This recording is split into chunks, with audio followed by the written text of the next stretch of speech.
Welcome to episode 48 of Broad Street Hustle, a special edition. It's a Tuesday. Why? Because the 86th Masters is going to start on Thursday. And every year we try to bring you a Masters show. We have special guests, just a little housekeeping. We will be doing two shows this week, the Masters show tonight, obviously. And then Friday we have a horse show, maybe throw some Phillies and Sixers, I'm not sure. But we'll have San Anita Derby, Bluegrass Wood, and we'll throw a pick four in there as well as they draw. So tune in. We will have two shows, but let's get to why we're here tonight. It is for the Masters. Let me go around who I have. My usual co-host, Jason Sad. What's up, Tom? Jason, how are you? I got Jimmy the Chalk. First Masters special. I'm excited for it. That's true. That a little show note. The first Masters show that we did last year was under a different name, a different podcast name, which I will not mention. But due to some issues with the talent, we had to part ways and create our own show. You had to downgrade and add me this year, but Yeah, that is true. And then our special guest. So if you remember last year, we had Chris from down the shore as our guest, who was awesome. Gave out might even pick the winner, which was chalk. Gave out a couple nice statistics. But we have a special guest for you, as you can see now it's on YouTube. You've already seen him, so he's been revealed. He's been known to body slam Brent Selleck. He stole Freddie Mitchell's taxi cab while on crutches.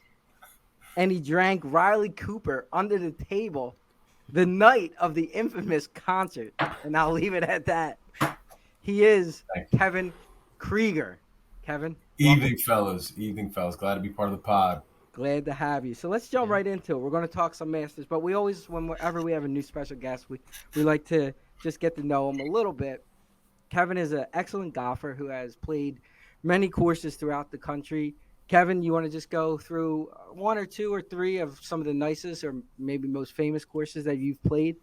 Yeah, I'd like to say that the posters behind me, of which Augusta is one, is kind of my checklist of courses I played. It's more of a bucket list, right? Been to Marion, haven't played. Been to Ronomick, haven't played. Been to Pebble Beach, haven't played. All those.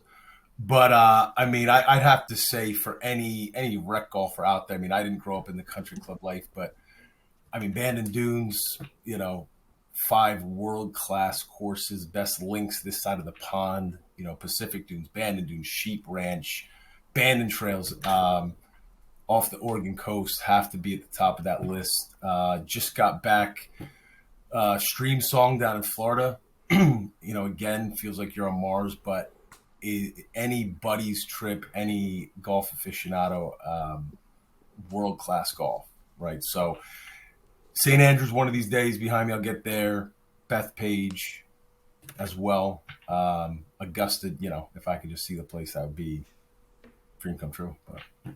Awesome. And then, so you mentioned Augusta and it's a place you always want to be. What is the Masters kind of mean to you? How do you spend your 4 days of Masters, and how far back does it date for you? So, honestly, everybody has a Tiger story. But that, for me, it's Tiger and the Masters. 97 Masters with that. That's how I got into golf. My dad didn't play, never touched the club or watched the golf tournament until the 97 Masters. And, so every year it's like a anniversary for me, right? 26 years ago, still remember exactly where I was in this phenom coming out of nowhere. So I, have it's like my, March Madness, a Thursday, Friday, either take off from work. Me and my buddies used to get together, watch the Masters, or now, thank you to COVID, work from home, those Thursday, Fridays. But it's everything. It's Magnolia Lane. It is the azaleas, the greenery, the start of spring, pimento cheese, the white bib, or the caddy's white bibs, tiger and red. The roars, it's the start of the golf season, the first major. It's Christmas week, birthday, anniversary, New Year's rolled in one for me. So. Yeah, I mean, I think everybody here would agree. So I don't get the pleasure of working from home. So the Thursdays and Fridays are usually watched on my phone at work. But Saturday and Sunday, and then Sunday falling on Easter, or the Masters final round falling on Easter is always nice. And, My only complaint with the Masters is that they're still stuck in their ways where they won't put it on before 3 o'clock. Like it's 3 o'clock is when it comes on. Like they're all the early rounds and early golfers. You don't get to see them. I mean, I guess you could watch it on. yeah, online. you could stream. You could. Yeah, I was going to say stream them, that might be more you stuck in your ways of not adapting streaming technology than the Masters. But Oh, why? You got to cut the cord. You got to cut the cord, man. Is it? Am I able to watch it like on Peacock or something like that, or like what is the? they've streamed it the last couple of years. I don't know who has does ESPN have the streaming rights? I think you should. The best is the Masters app and Masters website, so you can actually watch every shot from every golfer and pick any specific golfer and watch it. So it's a lot of times there's no commentary, but you can watch every shot of every golfer you want. So Chalky, I have the Roku, as you know. I could. There you go. Can I watch it? Not on a sponsor, Roku? but we are open to it. Yes. I'll give you a tutorial. I'll put okay, something that's together what- for you. that's So what I you was Jimmy's can- our videographer, as you Yes, may know. he's our ace producer. I'm amateur technician. Yes. Okay. And then lastly, Kevin, before we get into the nitty gritty of the show, I know we were chatting a little bit earlier, and you mentioned a couple of the holes, and I'm sure these guys will talk about it too. But what are some of the holes that mean something to you, and why? I mean, obvious is Amen Corner. I mean, that's probably the cathedral of golf. I mean, it's the 10, 11, 12. It's the start of the back nine. So much drama as whether it's Freddie Couples back in '92, his ball somehow hanging up on the rough from going in the water that led into his win, to Tiger in 2019, where the wily vet, everybody around him hitting the water. I mean, Koepka, Finau, two others, Molinari, all hit it in the water in 12. Tiger did not. But I got to say, I mean, 13 is probably The par five. Yes. Probably the most beautiful, best, perfect par five in the world. Lot of controversy around it this year, with a lot of talk about rolling back the ball. The RNA and USGA came out with a study about distance. So Augusta being Augusta, I mean, they don't wait for anybody. They took things into their own hands. They moved the tees back, 40 to 50 yards, depending where. So it's going to completely change what we're used to, over the last 20, 30 years. I mean, that's normally where, coming down the back nine on Sunday, eagles are made, right? That's when those crystal glasses are won. So we'll see. I mean, I'm hoping it's not a layup fest, early watching some early interviews and DJ and Billy Ho, saying they're going to lay up every round, but hope that's not the case. Yeah, I mean, those and speaking of the Augusta being their ways, I mean, the front nine forever, I mean, they never televised, wasn't until I think the mid 2000s. But I mean, number one might be the toughest hole on the course. Two is another par five, can get early eagles on. Looks like you're teeing, I mean, looks like the green's 150 feet below the tee, 9 as well. So but yeah, I mean, it starts and ends with Amen Corner and then going into 13 for sure. Yeah, and I think everybody would probably agree with those holes, and then the bridge, which is what the walk. That's 12. 12, right? That some famous Tiger shots of Tiger walking over that bridge, of course. Yeah, it's just the tradition. It has so much. But why do we watch it, or why does some of our listeners watch it? Well, it's to gamble on it, right? I think Kevin mentioned earlier when we were talking, it's the second most bet sporting event behind the Super Bowl. Is that correct? Yeah, 3 years in a row, which is wild. So it's not just our 50 listeners that actually bet on it. It's the millions of Americans. Hey, we got 90. We have 90. 75. Yeah, there you go. Almost triple digits. We have 90. So it's everybody. So, and that's what everybody wants to hear. It's who's going to win, who's going to finish top 5, who's going to lead after the first round. And that's what we're going to get into. That's what we're going to talk about. And how that happens. I mean, luckily through the magic of computers and history, we have a ton of stats to back up some of the predictions and picks. Chalky, I believe you said you had some numbers to run through before we turn over to Jason. Yeah, I'll just give a little history information about the course and do a very poor Chris Roselli impersonation, but just some general stats. You have to grow your nose a couple more inches. Okay. Well, I'll trade that for about 20 strokes off my handicap, or however well he shoots. But I'd still shoot triple digits, but still. So anyway, Augusta National par 72. Length of the course is 7,545 yards. By the way, these stats I stole from somebody else. So if they're wrong, they're not my stats, but I completely stole them. Eighth longest course on the tour, tends to play a little bit longer though. Very wide fairways, and the rough generally isn't too difficult compared to some of the other courses, but you have the trees and you have other stuff where some of the obstacles that will get in the way and some of the water. The weather has been in question this week. There could be some, they've gotten some rain already, I think, and there could be some more coming. How that plays, there hasn't been a Masters that went to Monday since I believe 1987, so they haven't pushed it back. Not to say that they won't, but I guess the weather hasn't caused that problem as of yet. But where you could definitely apparently see some difficulty with the weather is most of the tee boxes are elevated, so any heavy wind could really cause some havoc with the drives coming off the box potentially. So I'll stop there and let Jason pick up with his traditional stats. Yeah. So quickly though, before we stick it, anybody have a thought on? I guess we didn't really talk about it yet, but like you have this year the controversy of the PGA versus the Live golfers, right? Does that play a factor into how obviously the broadcast, right? I'm sure they're gonna mention it.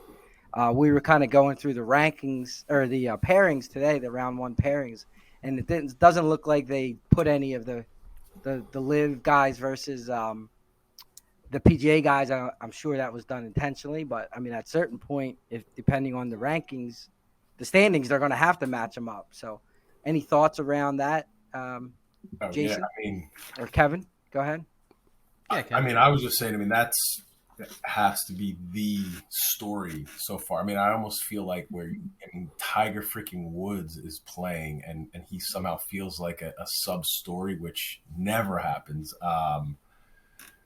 I think it's a referendum on not only live golfers, which is what's crazy. There's 18 live golfers in this event. It's only, I think, an 88, 89 man field, limited field event. So it's almost 25% of the field, and 6 former champions, right? And that's the one thing unique about Augusta that I love is that only tournament you win the Masters, you're in it for life.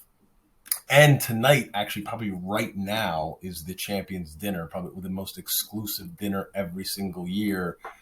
And a lot of shots have been fired on both sides. Would love to be a fly on the wall in that dinner.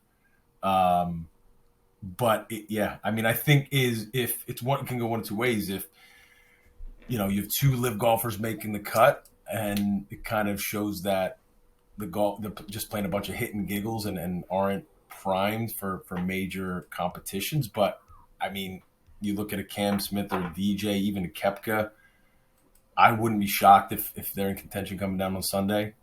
But I think it's got to be the top story, especially Greg Norman can't keep his mouth shut. Saying how all 18 or 17 golfers would be there waiting on the 18th tee if one of them were to win. TBD, I guess. But anything from you guys? Yeah, the way I look at it is, look, if you're going to throw $100 million at me to go play golf somewhere, come on.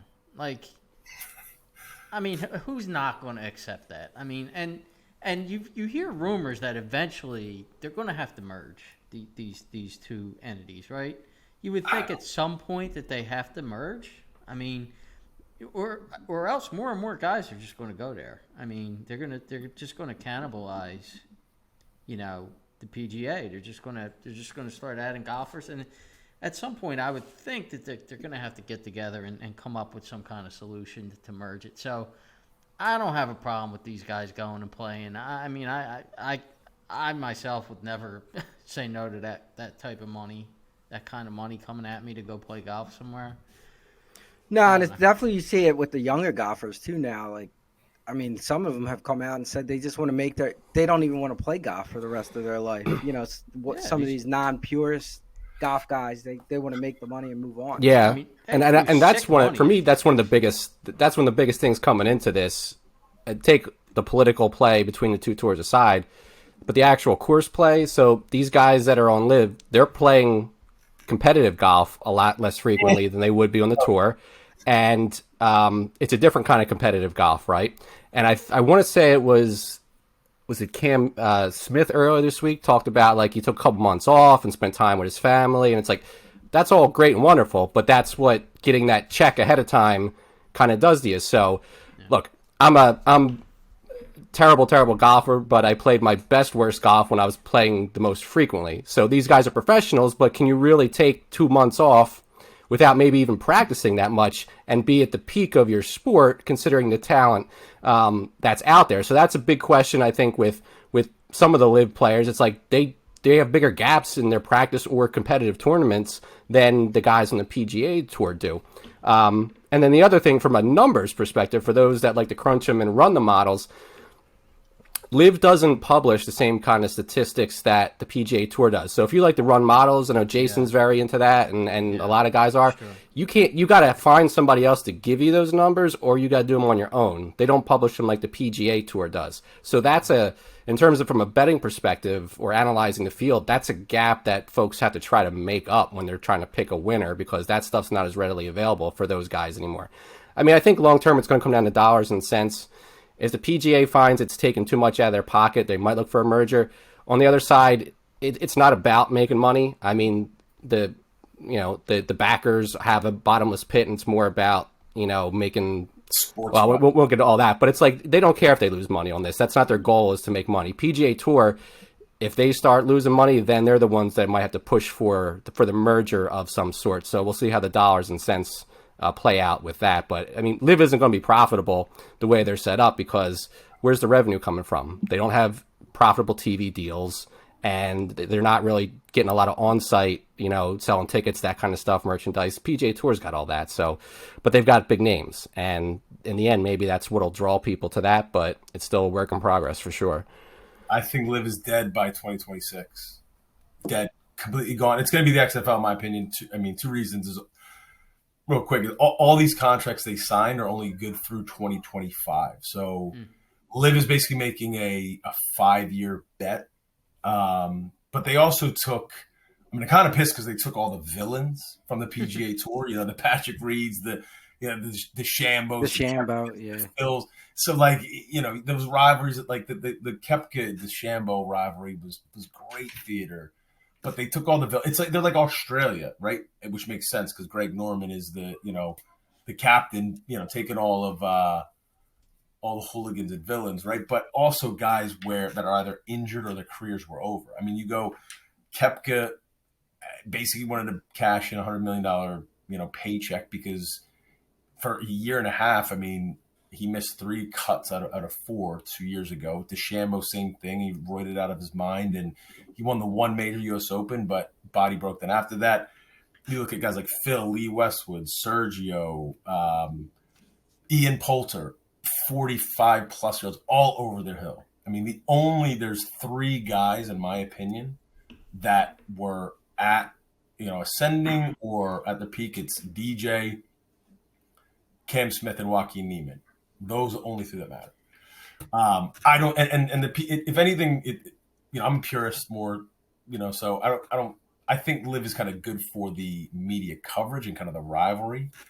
And the fact that the PGA Tour forced their hand. They have created, I don't know if you guys are familiar with this, but 20 designated events, which started this year's, where they basically almost tripled the purses of each event, so the payouts are equivalent to what Live golfers are getting. And next year, those designated events are going to be no cut fields, similar to Live, right? So they basically match the model, but Yeah, they're competing. Tiger and Rory. That's, and So I think Lou's done by 2026. All right, yeah, and then the what Chalky alluded to is you really don't have numbers. A lot of what Jason's going to go through is like guys that finished in the top 5 this year. So none of that you have. So it's almost one of those things. It's like you either throw these guys out if you're making your bets, or you lean on them. But that's or obviously you mix them up. But that's a decision you're going to have to make. And with that, let me throw it over to Jason for some of the trends that we want to look for in the winners before we start getting into some of the picks and golfers themselves. Yeah, before I get into the trends, I made a few notes on like what kind of like what characteristics for golfers you kind of look for to win this Masters tournament. Driving accuracy, right? You want to be good off of the tee. Ball striking, greens and regulation. Putting obviously is huge in the Masters, and course experience. As you'll see when I get to the trends, like if the winner basically has played at the Masters before. Like I think there's maybe been two guys who have won under. Yep. And then another stat I heard today I thought was interesting was tee to green, strokes gained. To kind of look for guys in the calendar year that have like a 1.5 strokes gained advantage on tee to green. So. So that's kind of what you look for characteristics. Now I do have those trends that I'll bring up now. There's, I believe, 9 of them. The first trend is golfers who win the Masters are typically ranked in the top 30. Now, again, as Tommy mentioned, this is a skewed trend because you have LIV, right? So top 30. Right, your top 30 guys in the PGA do not include Dustin Johnson, does not include Cam Smith, Joaquin Niemann. These guys are probably going to be in the top 30 if they were in the PGA. Cam Smith is still top 30. Yeah, in PGA or? Yeah, he's part of the world rankings. So still, they're also part of the world rankings, but because they're not playing events, they're slowly dropping. But Cam Smith, gotcha. 3 going into last year, so he's still number 5 in the world, even though he hasn't played an event. Gotcha. Okay. Good to know. Joaquin Niemann, too, is the only other one still in the top 30. Gotcha. Okay, so then you have a winner typically has had a top 25 placing in the Masters in the past. Your winners are usually younger than 40 years old. As I mentioned, they usually have, or for the most part, 99% of them have a prior Masters start. They've made the cut in prior year in the Masters. Is not a defending champion. I believe, what is there, 2 guys that won back-to-back before, I think? Do you know that offhand? Jack, Jack, Faldo, and Tiger, the only 3. Yep, okay. Not currently number 1 in the world. Now, this trend was not relevant last year because Scheffler won, and he was number 1 last year. But that was the one where he became number 1 the week before. Right, he was 2 and then became. Yeah, he was on fire. But he was number. Yeah, but he was number 1. Yeah, absolutely. Yeah. Has a top 5 finish in the current year in a tournament. Has a top 6 finish in the majors within the last 2 years, and the last trend is odds greater than 16 to 1.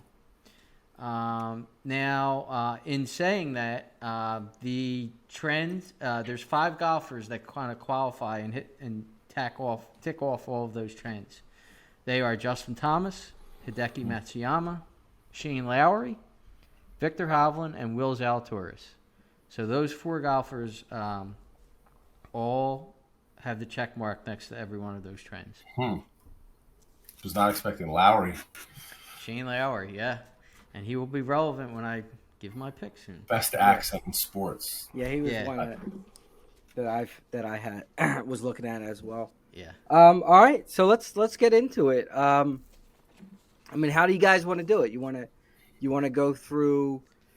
You want to just flat out give winners, or you want to do top 10, top 20 first? Why don't we all go around and give our winners, and then I have other bets, and that I'll you can come back to me and I'll throw them out, and if you guys have those similar bets, feel free, and then we'll just.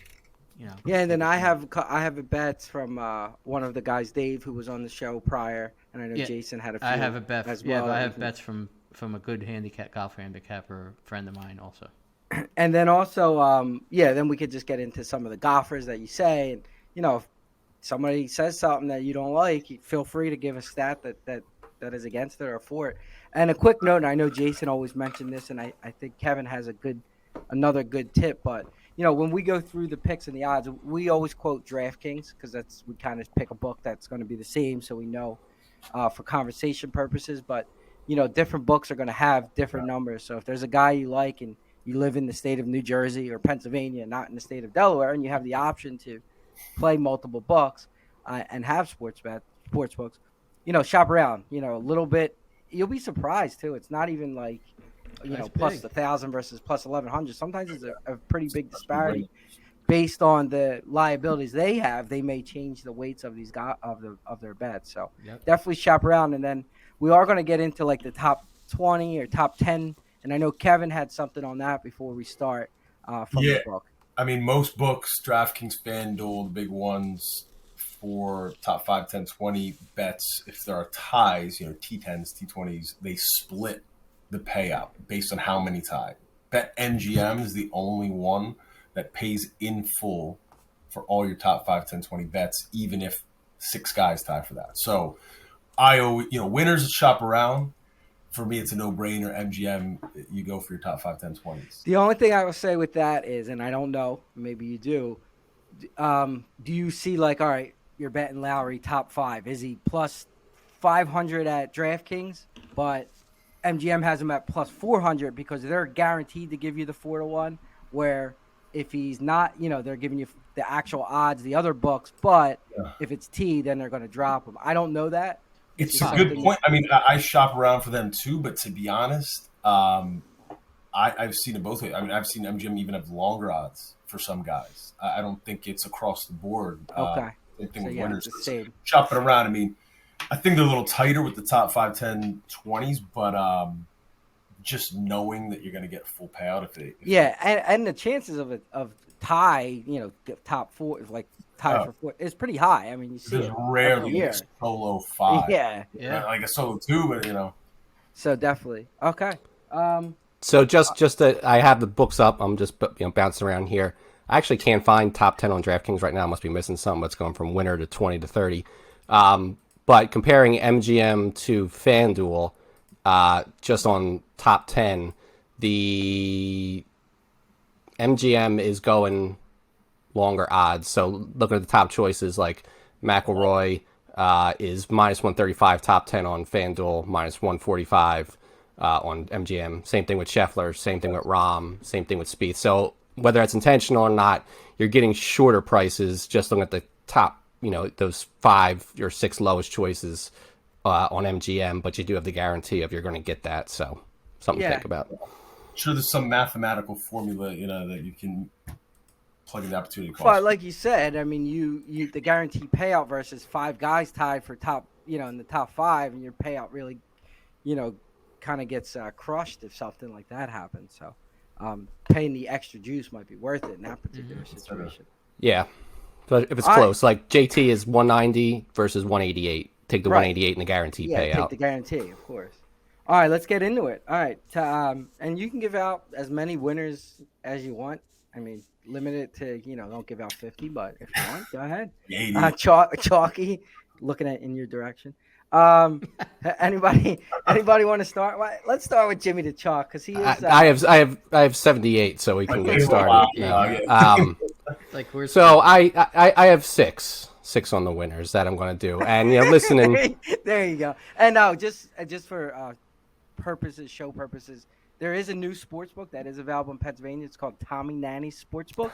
I'm giving promotions, so if you want to sign up, Jimmy the Chalk, and make those wagers with the new book, you're more than welcome to. Well, go ahead.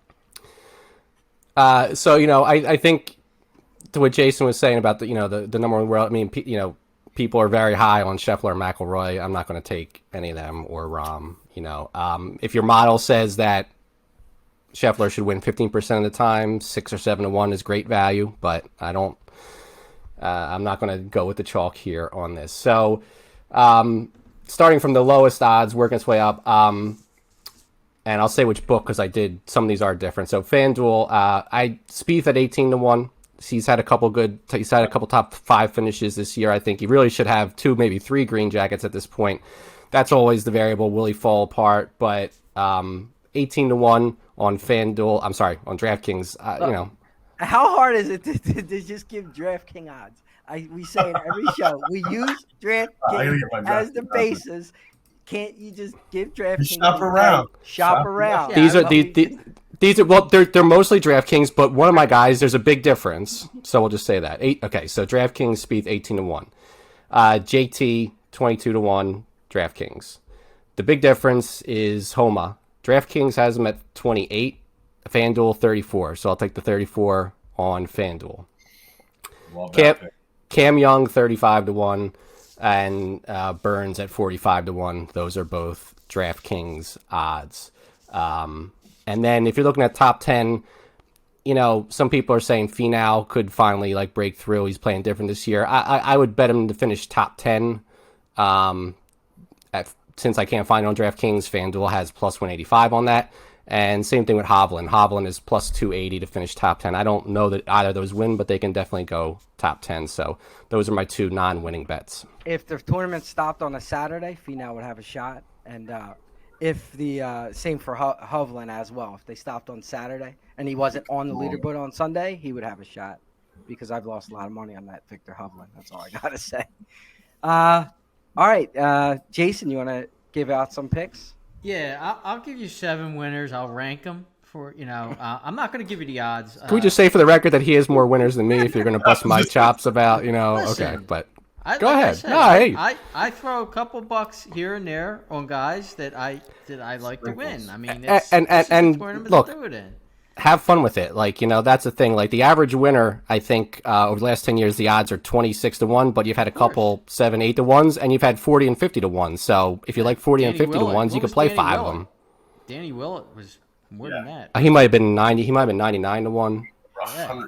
Yeah. Reed was 50. I think Sergio was 40 something. So there's been some longer shots, but yeah.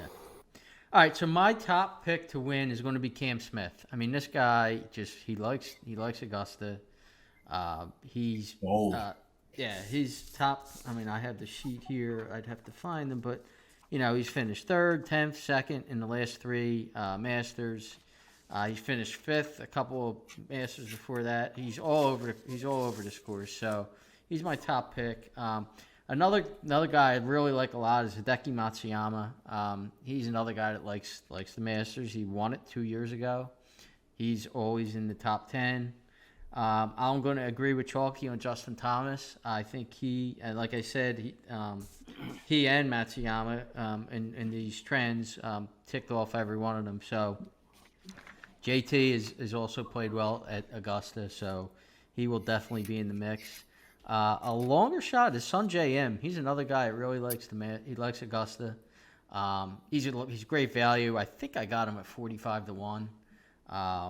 So Sungjae Im. My biggest bomb though is going to be Shane Lowry. Here's a guy he always plays well in the majors, and he ticked off every one of those trends, and he has played well. I think he finished 2nd, if I remember correctly, last year, maybe 2nd or 3rd. 3rd. He finished 3rd. Finished 3rd at the Masters. Mr. Lowry. Yep. So Cam Young, he's another guy coming into his own. I took a shot on him. I think I got him at 28-1. Probably not the greatest odds for him. You probably could have got him at 40 or 50-1 a couple weeks ago. I took a live guy. I think DJ probably wants to, make a good showing here, and he is a guy that really loves Augusta. He always plays well here. Although I think he didn't make the cut last year, but when he makes the cut, he's usually top 10. I will throw in 2 other guys, and what I would say is these guys are, your Rahms and your Schefflers. They obviously could win, but their odds are terrible. I would do a parlay with them. I would find another sport, maybe parlay them with the Bruins to win the Stanley Cup, or with the Sixers to win the East, or something like that. It's not the Phillies. Don't bet. Right. Well, yeah, Phillies are doing pretty well tonight, so I think they're starting to come back here. So, but no, I mean, those are guys that could obviously win. So, don't, if you want to play them, I wouldn't play them straight. I would try to parlay them.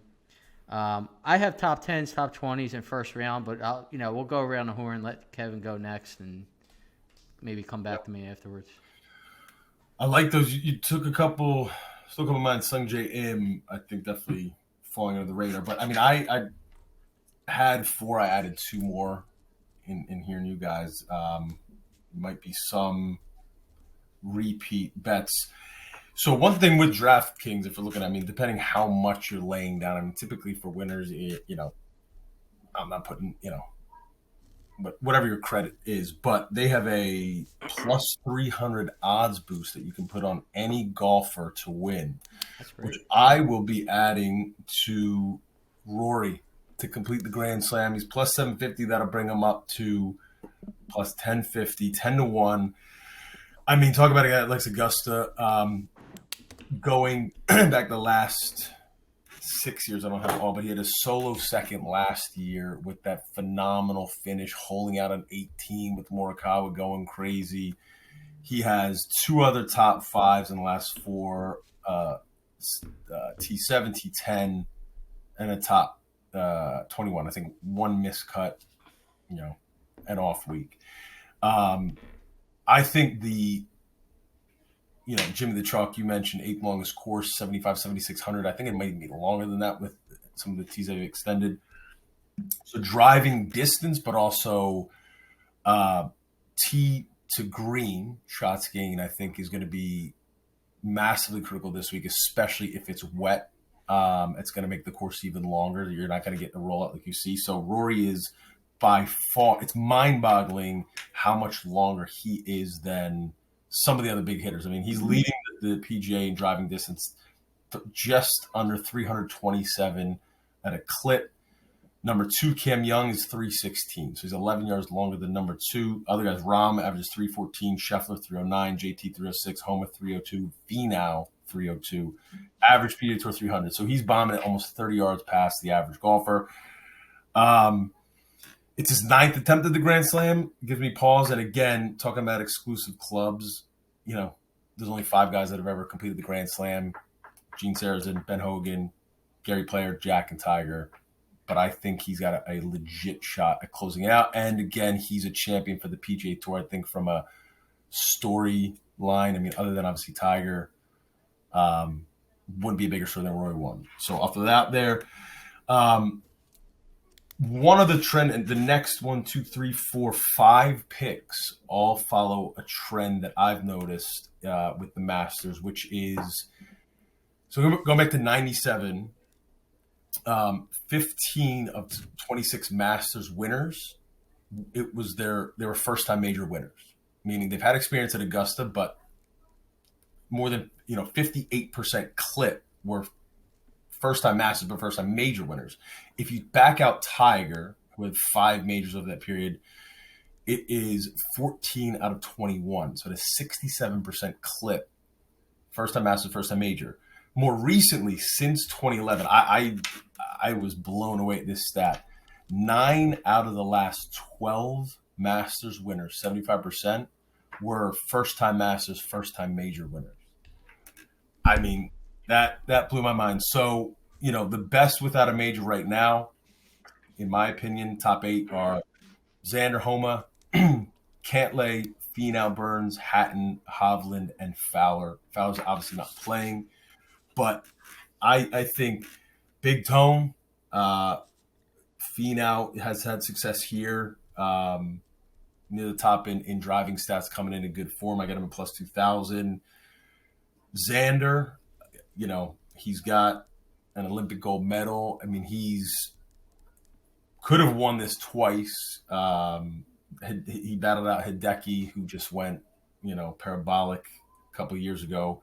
But him at plus 25. Homa, he might be the third best golfer in the world right now after Scheffler and Rory. And doesn't have good. I don't think he has a single top 10 in any major. Not good success at the Masters, but he's coming in masterclass form. And then 2 longer shots, Sung J M, not great off the tee, but probably the best ball striker in the game right now, which is critical at Augusta. And he can make his putts. He should get his putter, but love him. And so plus 4,500, I think, got him too. And I'm going to sprinkle a little. My long shot is Kashmir Keith Mitchell at plus 9,000. He is number 1 in total driving, which measures distance and accuracy. He's got a bulldog mentality, in great form coming in, and I think plus 9,000, sprinkling a little there is good value play. All right, and because I'm a jerk, I'll just throw out Max Homa's. Where we got here, his Masters record is miscut, tied for 48th.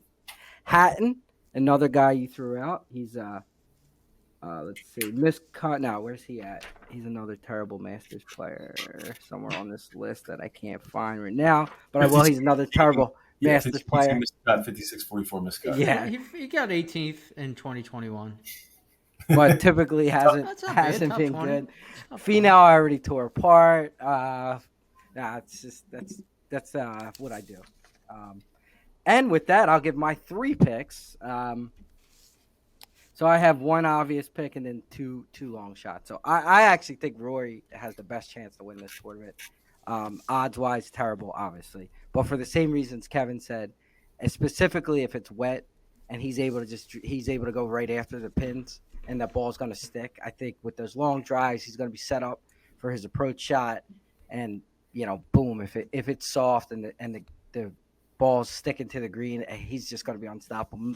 From what I read, he did get a new putter 2 weeks ago, which is a little odd. A new old putter. He went back to his okay, body. So could be good, could be bad, but we'll see. And I think he won all his majors with. I mean, he did look good at the match play, so obviously it's it's working for him.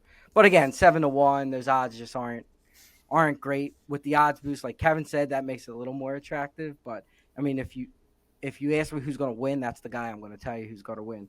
Now, for some of the longer shots, Lowry was on my list for the same reasons that Jason said. I don't need to go back through him. He is an Irishman, so a wet course could also, kind of help him. Those Europeans tend to have playing that wind and bad weather. And then the third guy, who I think I might have had last year, is Corey Connors. So if I'm a horse guy, and when you look at horse racing, you look at form, right? What did they do? They're improving each race. You look at his Masters record, and I really wish I didn't print it. So. God, it's small. He's awesome. It improves every year. He was like 18, 8, 6. I don't know. He went 46, 10, 8, 6. Right. So that trend continues. He's top 5. He's right there at the end to win. I bet him at 80-1.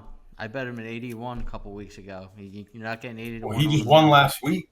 I think he won in San Antonio last week. He did win. Yeah. So what did he drop to now? He's like, let's look at the 35-1. Okay, yeah. So when I wrote this up, he was like 85-1. So obviously, and I bet him at that point. Yep. But yeah, so that was a guy that they're my 3 guys. Sprinkle them around all over. One guy out for a token play because it was a guy I either picked last year or picked on one of the tournaments is Seamus Powers. I don't think he can win, but I got to do it because if he does win, I couldn't live with myself. And I think he's like 5 billion to 1 at this point. So, it's a guy you just for pizza money you want to throw in just for 70. 125. Yeah, so. There you go. Yeah.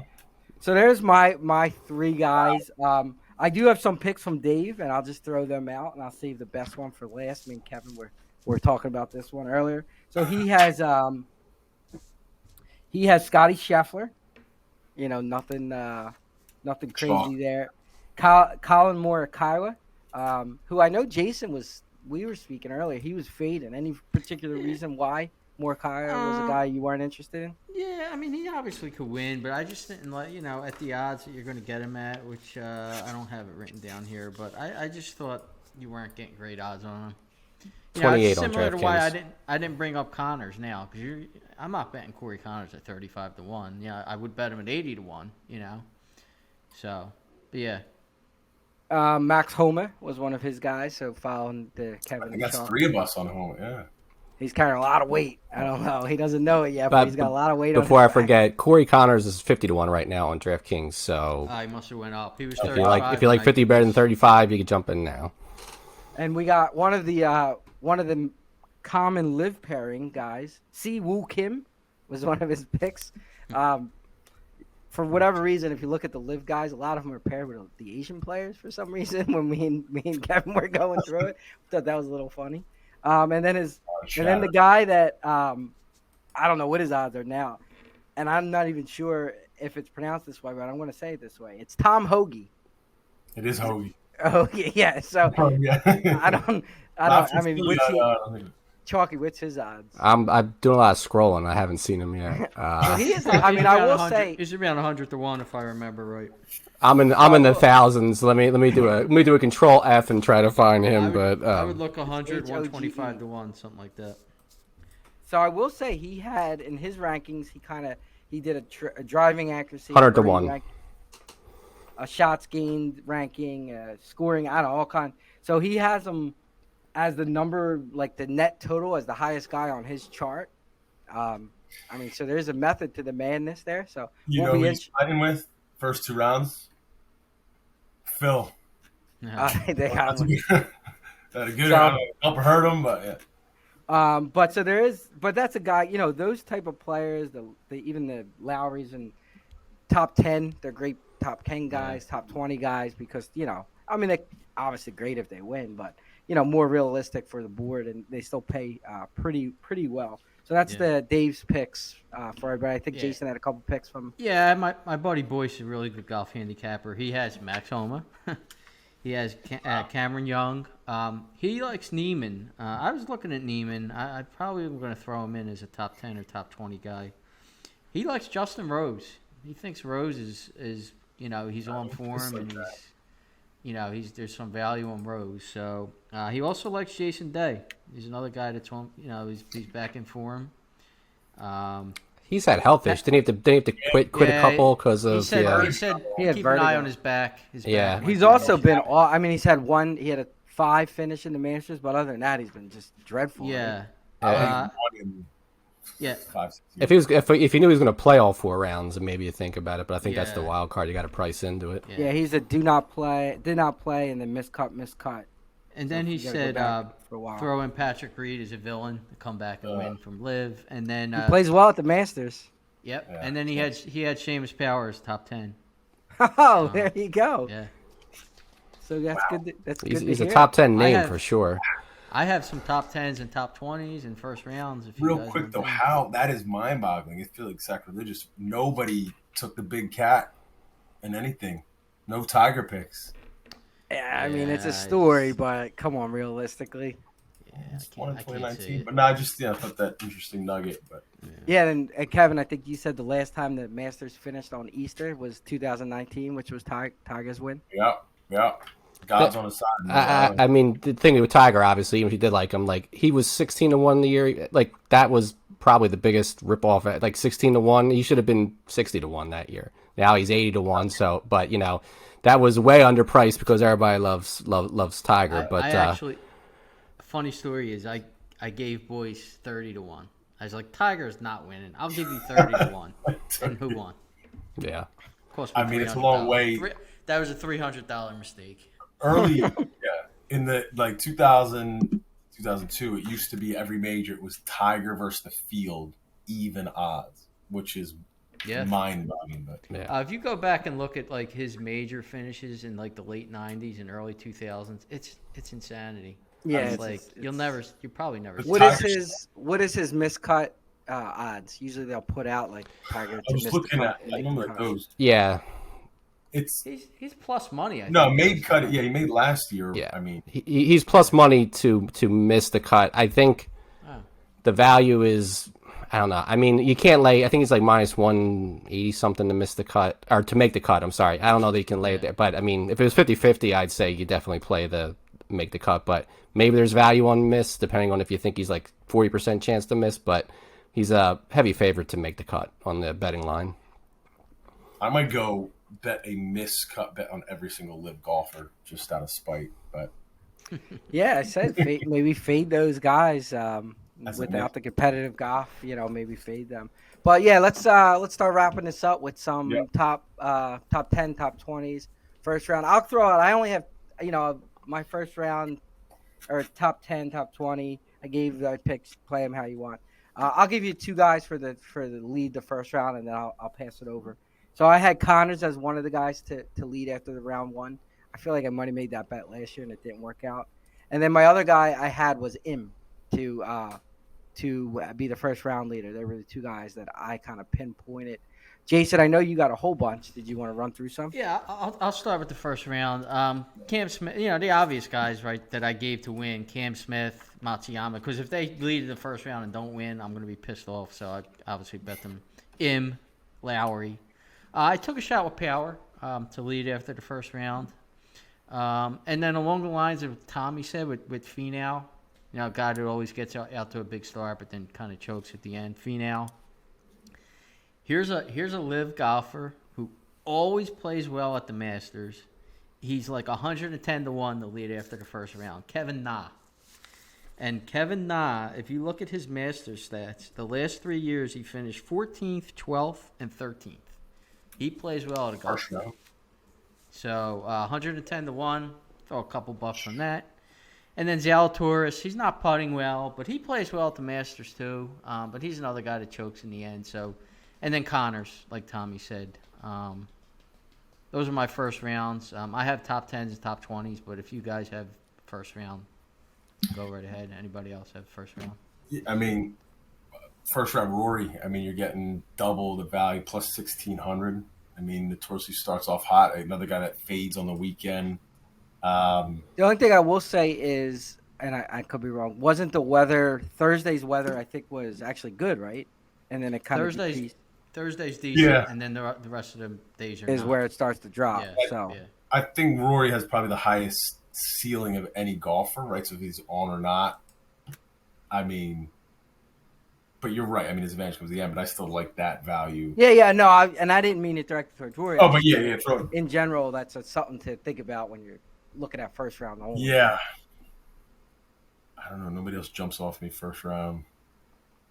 Yeah, it's always a tough one. I mean, it's like back in the Tiger days, Tiger would lead from first round to fourth round, and it was over. Wire to wire, yeah. It's interesting. I took a look at the stats for the guys who are have the best average after the first round, and there's nobody that you'd be like, oh wow, it's Rahm, it's Scheffler, it's still the good guy. Yeah, it's all the good. It's all the golfers that are the top golfers. Like I mean, we talked about it last year. Like the man betting this guy, and then it was like Scheffler finished 1, Rory finished 2.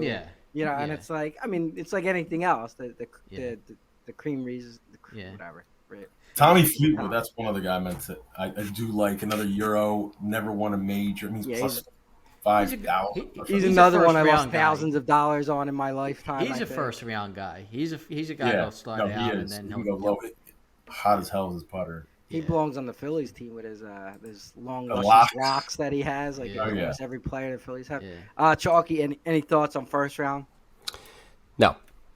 All right. I'll say this though. What's one nugget that I heard somebody else say. So we're talking about in round or in tournament betting. If the weather picks up in the middle, it's hard to bet the weather for 4 days ahead. But if the weather looks like it's going to get worse, look for folks that have good scramble stats. And if there's value on some of them, they might get bumped up in the weather if it gets worse. So there might be an in-tournament play if the forecast really takes a turn with somebody that has good. I couldn't tell you who that is, but that's just a random stat to throw out. The only thing with the weather is if it's wet, like we were saying, guys can really go after the pin. But they all could do that. I mean, a lot of the guys could do that. It's the wind that kind of really – so, like, if it's not windy in the first 3 hours those guys that tee off earlier have Yeah. such an advantage, and then wind picks up in the afternoon. Timing So for you sure. yeah, When, look at when they timing when they tee off, and I mean, like, the cooler weather will give more advantage to the long drivers because the air is naturally not going to take the shorter shots farther. But if the winds are really kicking around, like, that could negate that completely. So Yeah, so that's what you got to look at. All right, let's wrap it up with you could just give both top 10, top 20. Like I said, I didn't really particularly have any strong pushes except maybe some of those long shots. But Jason, I know you have a bunch. Yeah, I mean, my top 10s are pretty much the guys I have to win. I'm not going to go through them. My top 20s, I think there's a couple interesting guys in here. So obviously Lowry, I'm really high on him to get in there. Cameron Champ's another guy who plays well at Augusta. And for top 20, you're getting like, I want to say 6 or 7 to 1 on him. Who I mentioned. And then Gordon Sargent. So you guys know who he is? Have you heard of him? Yeah, he's an amateur, right? He's an amateur. He's 19 years old. He's a sophomore in college. He apparently is the best college golfer since Rahm. And he was hitting with Homa and JT the other day, and he was out driving him on every drive.